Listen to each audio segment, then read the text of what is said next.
সুন্দৰ প্ৰাকৃতিক দৃশ্য।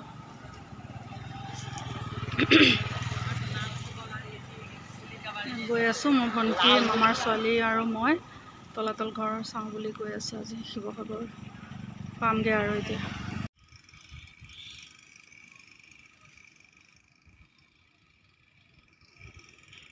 ফাইনেলি আজি ভগৱানৰ কৃপাত তলাতল ঘৰ চাম বুলি আহিলোঁ, দেখা পালোঁ জীয়াই থাকোঁতে। বহুত হেঁপাহ আছিলে চোৱাৰ।